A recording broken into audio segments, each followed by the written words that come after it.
nice things. Why we cannot have nice things. Why we can't have nice things. I said that the other day. And it's just the more and more time goes by, I keep on asking myself, why we can't have nice things. What's up, YouTube? Your boy back once again with another sport topic, and today we're gonna talk some football. Houston Texans football. Unfortunately, we gotta talk about the stupid dumpster fire of a franchise, the Houston Texans. Like I said the other day, Deshaun Watson has officially requested a trade. The reports out that he requested a trade weeks ago. They just not making it public. I really don't buy the whole he requested a trade weeks ago, because I think you would just wouldn't went ahead and went public if that's the case. You would have went ahead and went public and would have leaked it publicly, as far as like make it concrete. It's official. He wants a trade. He was holding that hope. In my personal opinion, he was holding that hope for Airbnb. Maybe Matt Eberflus could have swayed him, but it was more than likely he was holding that hope for EB, and the organization did not do it. I think they trying to call his bluff.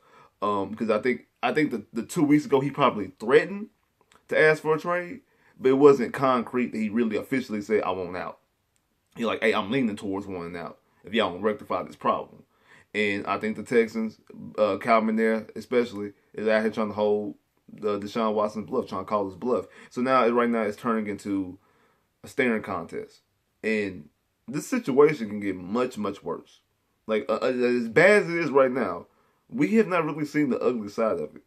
This thing right here can get really, really, really down, dirty, and ugly. They say ain't no such thing as a good divorce. And this is right here is going to be a very, very ugly one. I can see the writing on the wall. This is going to be a very, very ugly divorce, because how people are saying that both sides have leverage. Deshaun has leverage and the Texans have leverage. And that's true. They actually both do have leverage, and then they both don't have leverage. Deshaun's leverage is simply this. He has no trade clause. So no matter what offer anybody makes, if Deshaun does not want to go to that team, but the Texans and that team want that trade to happen, he'd be like, nah. Kind of similar to the situation with Clowney in Miami.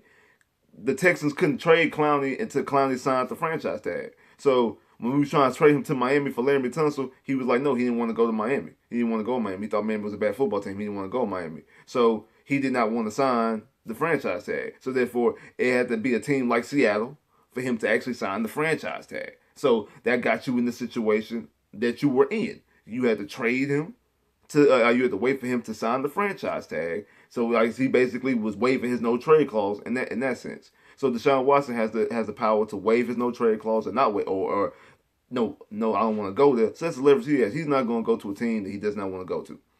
The Texans' leverage is simply they don't have to trade him. They really don't. They don't have to trade him nowhere. The team that everybody's talking about the most is the Jets, mostly because they have the most assets. They have 2 first-round picks this year, 2 first-round picks next year. To be honest, I really don't see Deshaun wanting to go to the Jets. Outside of being in New York and maybe being coached by Robert Saleh, that's really pretty much it. I don't really see Deshaun Watson wanting to go to the Jets. I think everybody's just talking about the Jets because they have the most assets. But again, Deshaun could waive his no trade clause. Now, I do believe he would like to play in Miami. Black head coach, black general manager, and also, more importantly, the Miami team was basically a playoff team. The Miami team should have made the playoffs this past year with going back and forth between Tua and Fitzpatrick. You add Deshaun into that mix. He has weapons like Devontae Parker, Jakeem Grant, Texas Red Raider guy. I don't really know what their running back situation pretty much is. They have a good-ass defense, and that's something Deshaun definitely wants. Somebody that if he can get a lead or get you in the midst of a game, his defense can hold serve, and you can win the game, unlike the situation that's been going on right here in Houston. So that's the situation that we're in. And the way it can get ugly is because, according to Shannon Sharpe reported that he's heard from Deshaun's camp that Deshaun is willing to make this ugly, as far as he's willing to sit out and hold out and do all that type of stuff to make it ugly. The problem with that is, I really don't see that happening as far as that, because this is the problem. This is how it can get real, real ugly. Okay, if Deshaun Watson, if the trade, the draft comes and pass, and Deshaun Watson still Houston Texans, they don't trade, and we go into the offseason, we go into the training camp, Deshaun starts getting fined because he's under contract. He's under contract for the next 5 years. He's under a contract. He starts getting fined. Going to the season, he starts getting fined. This is not like the old they signed the new CBA last year. It's not like the old CBA that when you come back, we waive the fines. Oh, everything is forgiven. You back in the fold. We waive the fines. There you go. No, No matter if the team wants to waive the fines, they can't. The fines are now the fines. Y'all, I mean, Deshaun Watson got $111 million guarantee. He ain't worried about no fines. Deshaun got a lot of people riding on him. Like, let's be honest. We sit up and we think about one player. If you know Deshaun and you know his whole family situation, Deshaun has a lot riding. Deshaun has a lot of people depending on him. Fair or unfair, Deshaun has a lot of people depending on him. He can't just be throwing money down the toilet like that. Not to mention, he has an agent that he still has to pay, unless his agent say, well, you know what? Because I know the situation, you get fined, you don't got to pay me. Because it's not like he gets a set rate as far as like, oh, he's getting $100 million. I mean, $100 million, getting $100,000 per day, $100,000, whatever the case may be, $100,000 per year. He is getting a percentage of whatever Deshaun Watson's earnings is. So that percentage doesn't go down now, unless he say, hey, bro, we're gonna take this on the chin. You getting fined? I'm gonna waive my fees while I'm charging you. And that's a slippery slope too, because at any given moment, Deshaun could fire his agent and go to the whole new representative, and then that's a whole other can of worms that you could be opening up potentially. So I don't see that happening as well. So he still has to pay his agent. He still has other expenses. Yeah, he has endorsement deals here and there, but he has a lot of people riding him. You can't just be wasting money down the toilet like that. Not to mention, again, he's under contract. If Deshaun Watson doesn't play, he loses a year of eligibility. So when he ever decides to come back, that 5-year contract restarts. Like, he's under 5 years. He's under contract to 2025. If he sits out the 2021 season, when he comes back, he won't be a free agent again to 2026. He won't be a free agent to 2026. Or if he sits out 5 years, the length of the contract, when he comes back, he's under a 5-year contract all over again. So, all the Texans are going to keep doing is just restarting and restarting and restarting. So he doesn't really have that type of leverage like that if he sits out. And if he retires and calls it quits, he has to owe the Texans $21 million. He would have to fork over $21 million. Like I just said about the fines, he has a lot riding on it. He ain't just going to be forking up $21 million, and then he's not going to get any more revenue. And then again, if he ever decides to come back and play football again, he will still be under the Texans' control because he's under a contract. That's why I remember back when, like this past season with Gronk, the Patriots had to trade Gronk after Gronk retired. The Patriots had to trade Gronk to Tampa Bay. The Bengals had to trade Carson Palmer to the Raiders after Carson Palmer retired. The Green Bay Packers had to trade Brett Favre after he retired to trade him to the Jets when he decided to come back. Like, even though you retire, you under contract, you can't go nowhere because even when you decide to play again, you still under that team's control. If Andrew Luck decides to come back, no matter if the Colts draft a quarterback and have a franchise quarterback, and Andrew Luck decides he wants to play football again, he's immediately under the Colts contract. His contract immediately activates. It cripples the Colts salary cap, and the Colts will have to move on from Andrew Luck or from whoever their quarterback is to clear that type of cap space. More likely, they'll have to move on from Luck to clear cap space because that would just blow up everything that they have as far as a financial standpoint, because he's still technically under contract if he decides to return. So that's the leverage that the Texans had, basically calling your bluff. And that's what I mean by this thing can get real ugly. And so people are like, but Deshaun Watson could play and he can half-ass it like James Harden did. I don't see Deshaun Watson doing that. I don't see him being that type of guy. Like, it was different with James Harden. James Harden is a guy he was 31, 32 years old. He has a fully guaranteed contract, and he also has $200 million. He got a $200 million endorsement deal from Adidas. Deshaun got endorsement deals, but he ain't got $200 million endorsement deals.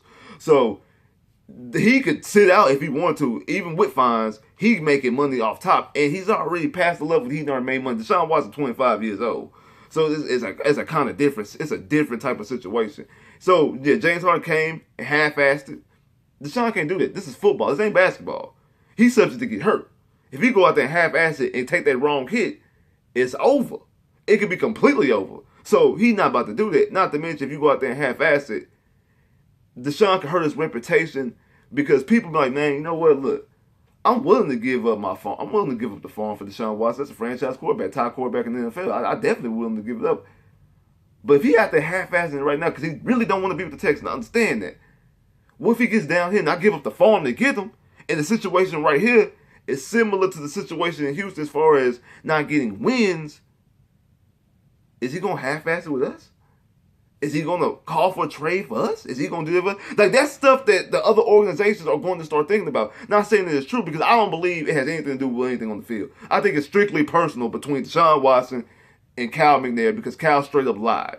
Cal just straight up, flat out lied. And I think it might be a combination of a whole bunch of things. The Hopkins trade, the Clowney trade. I think he liked Larry Tunsil, so I don't think them trading first round picks for Larry Tunsil, I don't think he's mad at that. The cutting Kenny Stills, just a lot of things. Not you. I think he overpaying for Randall Cobb when he could just use Kiki. That's money wasted. Letting people like DJ Reader walk, making their defense even weaker than it already was. Like, I think it's a combination of all those things, and then the dysfunction on the front office threw it over the top. When Jack East to be running around doing his little thing, because he's involved in all these little moves, right? Like, he's involved in all that, and then, like I said, Cal just straight up not being a man of his word, saying I'm gonna keep you in the loop, and not keeping you in the loop, and that's what just completely just pissed Deshaun Watson off and said, I'm done. So that made it personal, and I think that's the reason why. Because Deshaun's not like this. This is not like this. This is not the type of guy, the guy who just opened up the restaurant, lefties in Houston. All the charitable things that Deshaun Watson does, this is not him. So this right here tells me personally that it's extremely personal. It's extremely personal between him and Cal McNair, and it just is what it is. The saving grace of this, because again, I'm a Texan fan, and I don't want it to get ugly. I don't want it to get ugly, but I don't want them to move on from Deshaun Watson.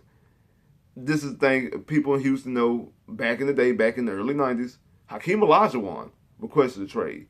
It was so bad between Hakeem Olajuwon and the Houston Rockets that the Rockets was out there claiming that Hakeem was faking injuries.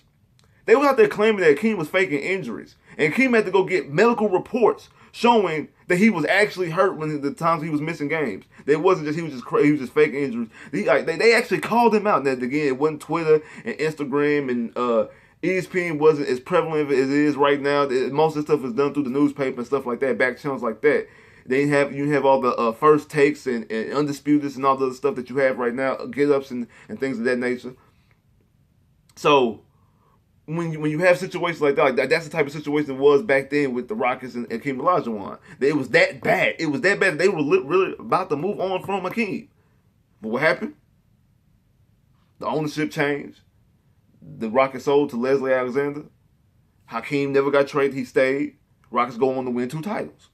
So that's my last ditch hope, is that this gets so bad that the season ticket holders are pulling out, and I'm hearing that they're pulling out at rapid rates, and people are like, oh man, people gonna go to the stand, people gonna go to the games. It's Houston, people, it's football, and that's true. People are gonna go to the games. I understand that, but this might be a little bit different. I understand it was COVID last year, but they had max capacity of 13,000. They couldn't even sell out 13,000. A team that's normally sitting out 70,000 strong couldn't even sell out 13,000. People are like, oh man, COVID, people ain't want to go. Have y'all seen the bars in Houston? Have y'all seen the clubs in Houston? Have y'all seen the malls in Houston? People ain't giving a damn about that shit. People are out there everywhere. Packed. Jam-packed. Like, police got to stop people from going. That's how packed it is. They got long lines. They like, hey, we can't have that many people in the store type shit that's going on in Houston right now. So people are going to places. So it's not like, oh, they not going for safety issues. No, people are going. They were about to march in NRG. Like, even though it wasn't that many, but like people in Houston, they were marching with the George Floyd incident. I know that's a different situation. But I'm just saying that people are out there in Houston really not caring about the actual pandemic itself. People are out there living their lives.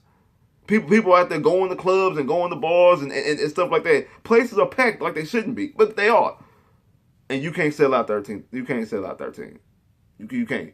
It was more so like 11, maybe 12 at best. But I think between 10 and 11 thousand people. So, and that might be the same situation again this year, that you might have to not gonna have mass capacity.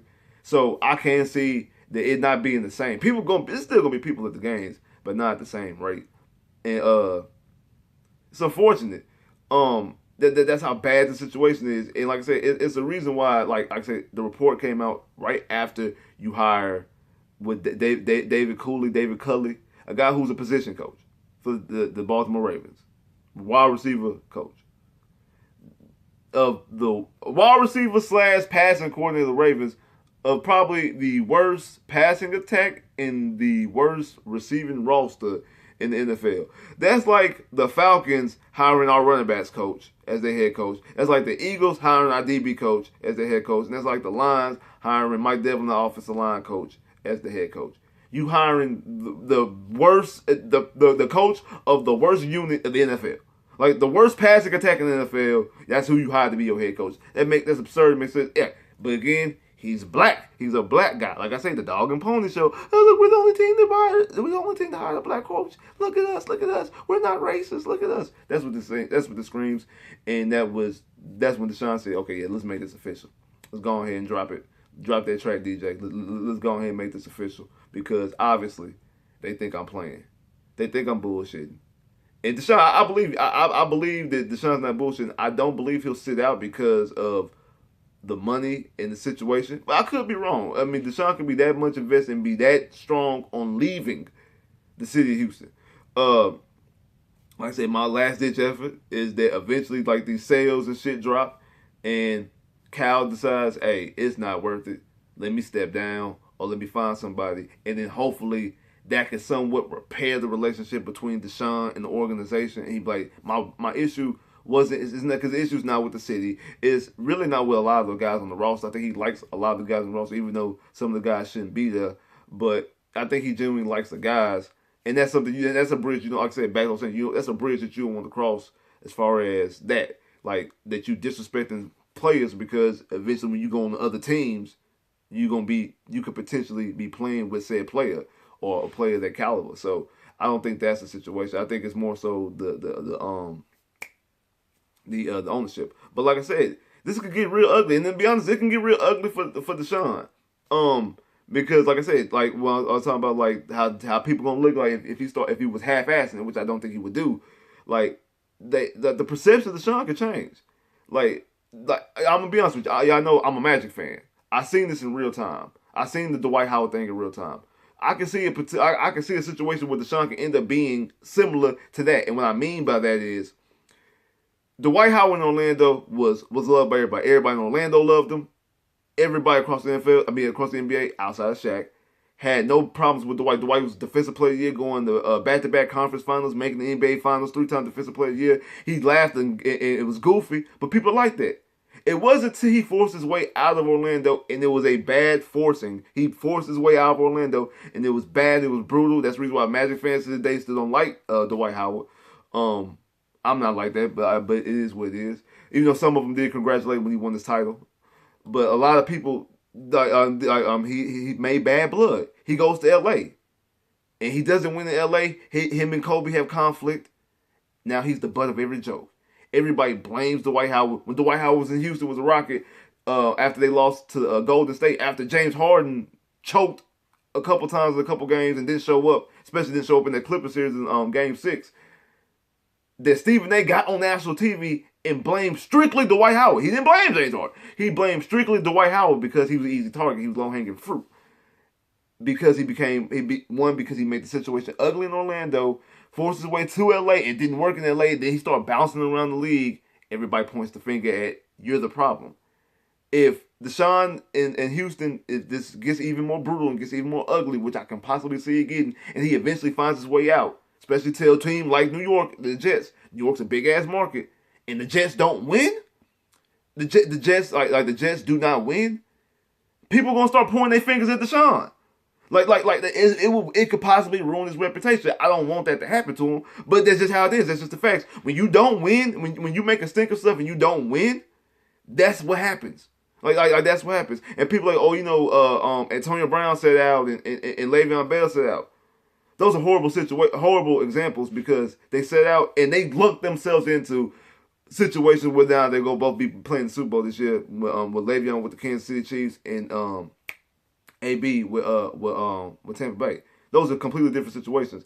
They both forced their way out of Pittsburgh, and then AB forced his way out of Oakland to New England. Now, I know he got cut from New England because of legal situations, and that's part of the reason why he didn't get picked up. But another reason why he didn't get picked up is because of the way he acts. A lot of teams didn't want to deal with him. And the only reason why Tampa Bay decided to deal with him is because of Tom Brady. If it wasn't for Tom Brady, AB wouldn't have a job. Let's be honest. Same thing. He gets over to the Jets. Le'Veon gets over to the Jets. It's not working, and the Jets cut him. Luckily, the Kansas City Chiefs decided to pick him up. He was fortunate that he got picked up by a team that was quarterback like by Patrick Mahomes.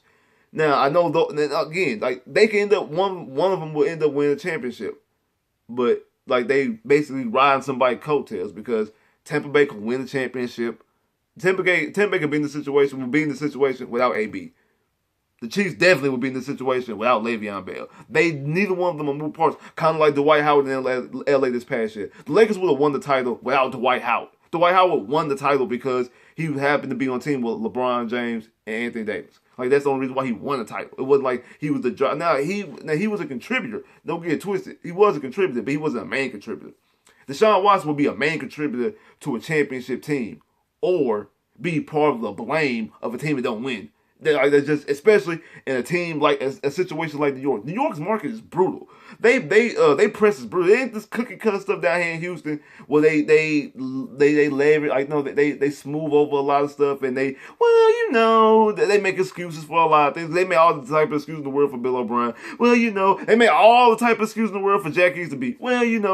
They not gonna do that down there in New York. You could be a good ass football team and they'll criticize you. If I'm not mistaken, they was criticizing the Giants right after they won the title. So, all things considered, like that's how this thing can get ugly. And I don't think Deshaun would want to get that ugly that start ruining his reputation because he's too good of a guy for his reputation to get ruined because of Jack Easterby and Cal McNair. Like this ownership, and it's just not tragic. Is not even the word. It is complete and utter bullshit. Just straight up, just flat out, just straight up bullshit. And